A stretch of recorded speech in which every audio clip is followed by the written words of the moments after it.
Soulagé, confiant, satisfait? Non, je suis un Premier ministre concentré. Et il vaut mieux, quand on est Premier ministre, rester concentré. On peut être soulagé aussi, un peu, après une période compliquée. Ça peut arriver, mais nous vivons une période qui est intense, et donc il vaut mieux rester concentré. Nous avons, en travaillant beaucoup avec les organisations syndicales et patronales, abouti à une démarche, une forme de compromis, où chacun, en respectant son partenaire et en respectant ce qui était important pour lui, a accepté d'évoluer.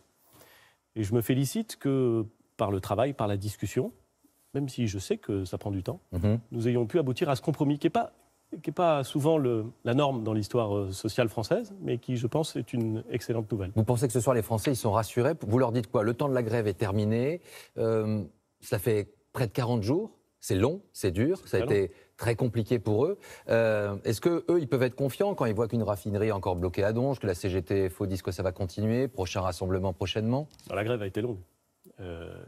Et une grève longue, ça veut dire, pour ceux qui la font, une rémunération amputée. Et pour les millions de Français qui en subissent les effets, une gêne considérable qu'il ne faut absolument pas minimiser. Et je dois dire que je suis plutôt de ceux qui rendent hommage à la patience et, comme on dit parfois, la résilience des Français. Vous avez joué sur cette stratégie de la lassitude? Elle n'est pas arrivée, elle n'est pas venue, cette lassitude. Très tôt, nous avons dit que nous étions prêts à avancer sur un certain nombre de points. Mais c'est vrai, vous avez raison, très tôt, nous avons dit aussi que nous étions déterminés à construire un système universel de retraite qui sera plus juste, qui sera plus solide, qui sera plus lisible. Et cette détermination, chez nous, est complète, totale, j'ai eu l'occasion de le dire. Ça passe par la suppression des régimes spéciaux. Et c'est vrai qu'il y a encore beaucoup de gens, notamment chez ceux qui bénéficient de ces régimes spéciaux, qui ne sont pas convaincus de l'intérêt de la réforme ou qui n'ont pas envie que ces régimes soient supprimés. Je leur dis à ceux-là que nous allons aller au bout. Et que donc, au fond, tous ceux qui les incitent à poursuivre la grève les envoient peut-être dans une impasse. Donc ça veut dire quoi? Vous leur dites il est temps que la grève s'arrête? C'est eux qui la font. Moi, je ne prends pas les décisions à la place des autres. Je pense qu'ils devraient prendre leurs responsabilités. Et surtout, je constate que la décroissance progressive du nombre de grévistes dans les entreprises de transport, car ce sont essentiellement elles dont les agents sont en grève, cette décroissance progressive et réelle fait que demain, vous l'avez dit vous-même, les prévisions de trafic sont plutôt bonnes et que donc je pense que vous connaissez cette phrase, il faut savoir terminer une grève. Édouard Philippe, on n'en est pas loin. Sincèrement, cette lettre, elle est datée du 11 janvier. Elle n'aurait pas pu être datée du 11 décembre. Pourquoi avoir attendu un mois? Est-ce que vous n'avez pas perdu un mois? Est-ce que les Français n'ont pas perdu un mois? Même Laurent Berger le reconnaît ce matin. Vous avez perdu un mois? Écoutez, nous on a dit, au début, au moment où j'ai présenté cette réforme, qu'on était extrêmement attaché à son universalité, à son équité et aux conditions de sa responsabilité. Et notamment, nous sommes déterminés à faire en sorte que l'équilibre financier du système universel de retraite soit garanti. De même que nous sommes déterminés à faire en sorte mais que cette question-là, elle était d'actualité il y a un mois. Il y a un mois, vous n'auriez pas pu faire cette lettre? Monsieur Delahousse, la semaine dernière, dimanche dernier, sur ce plateau, Laurent Berger vous disait que l'éventuelle conférence de financement, ce serait pour le mois de juillet.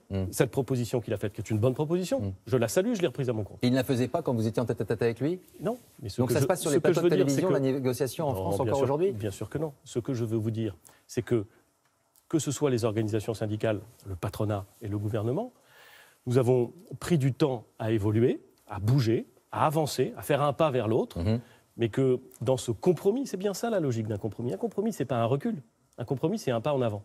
Il faut que tout le monde bouge, et tout le monde a mis un peu de temps à bouger. Et pas de mea culpa sur la méthode, sur les explications, sur le fait que les Français, parfois, n'y comprenaient absolument rien. Le sujet est redoutablement technique. Donc il y a eu des erreurs aussi de communication, d'explication, de décryptage? Vous voulez que je dise, je pense que c'est, quoi qu'il arrive, difficile d'expliquer comment fonctionne le système actuel de retraite et comment fonctionnera le système futur de retraite. Je vous le confirme, justement. Donc je ne jette la pierre à personne, et vraiment il y a parfois des choses que l'on ne comprend pas. Vous étiez bloqué, ferme en tout cas, sur l'âge pivot.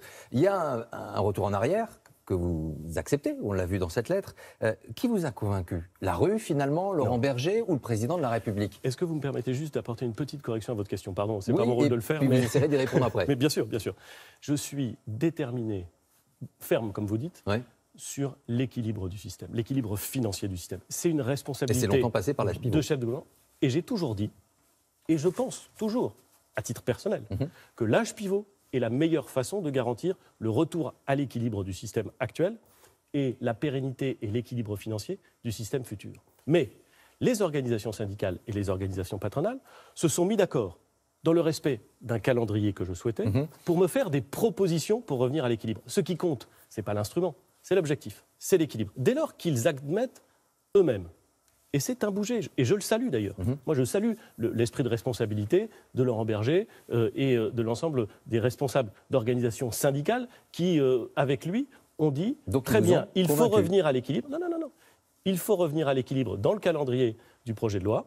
Nous allons faire des propositions. Chacun a bougé, mais l'équilibre, le principe et la façon dont on l'obtiendra n'est pas négociable. C'est indispensable. Il y a quelque chose que je n'ai jamais compris. Le président de la République, il le voulait, lui, cet âge pivot ou pas? Vous étiez d'accord sur cette question? Le président de la République a indiqué depuis le début qu'il souhaitait un système universel, équitable et responsable. Le retour à l'équilibre, la garantie de l'équilibre, c'est l'élément clé de la responsabilité. Il n'y a jamais eu...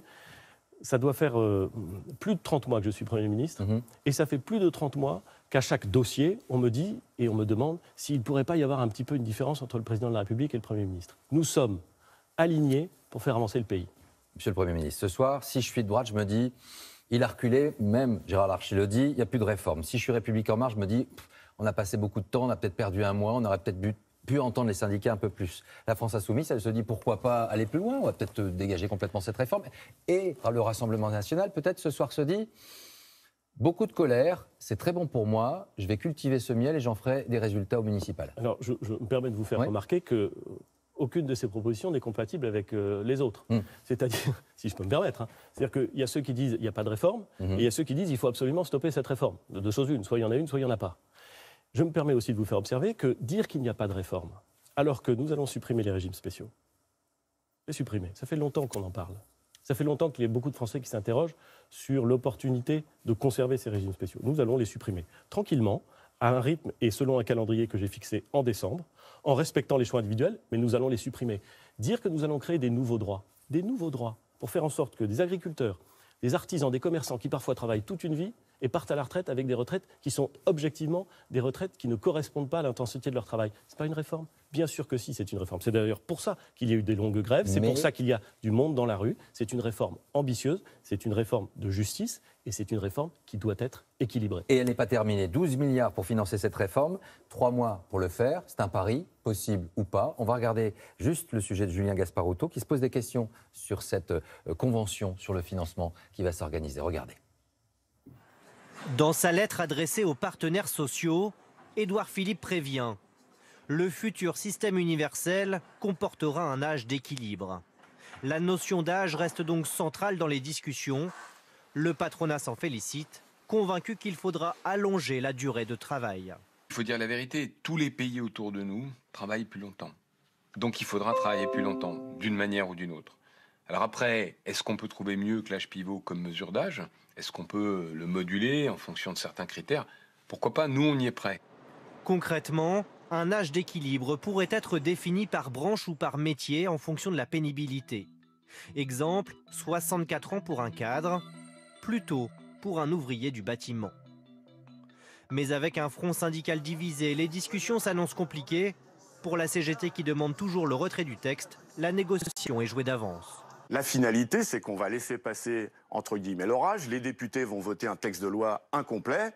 Et puis, à l'été, on nous dira, il n'y a pas d'autre solution que de travailler jusqu'à 64 ans. Point final. Faute d'accord, Édouard Philippe annonce que le gouvernement prendra par ordonnance les mesures nécessaires. Une méthode qui rappelle de mauvais souvenirs aux partenaires sociaux.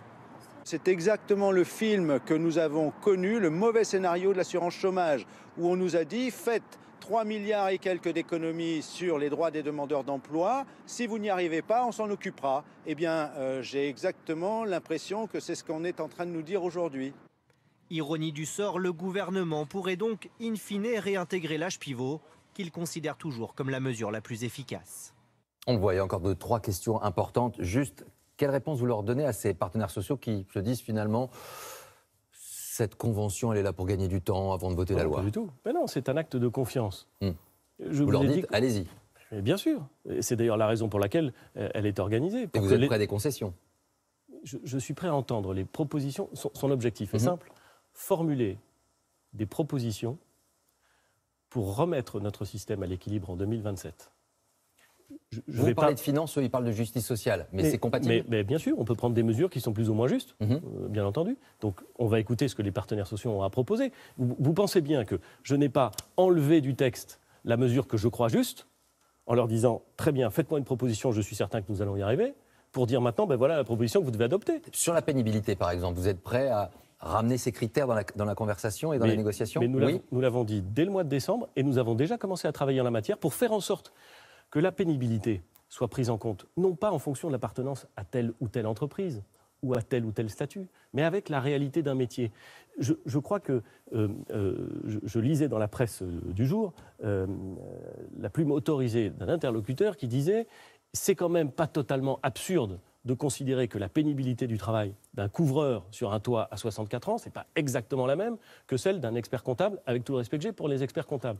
Et donc, prendre en compte la pénibilité dans l'âge de départ ne me semble pas scandaleux. Au contraire, mais ne pas le faire en fonction d'un régime particulier, ne pas le faire en fonction de l'appartenance d'une entreprise ou à une autre, faire en sorte que le régime soit véritablement universel. Juste une question, la hausse des salaires, c'est complètement incompatible, ça c'est quelque chose qui peut exister. Le ministre de l'économie l'a même évoqué à un moment donné. Est-ce que ça aussi c'est sur la table?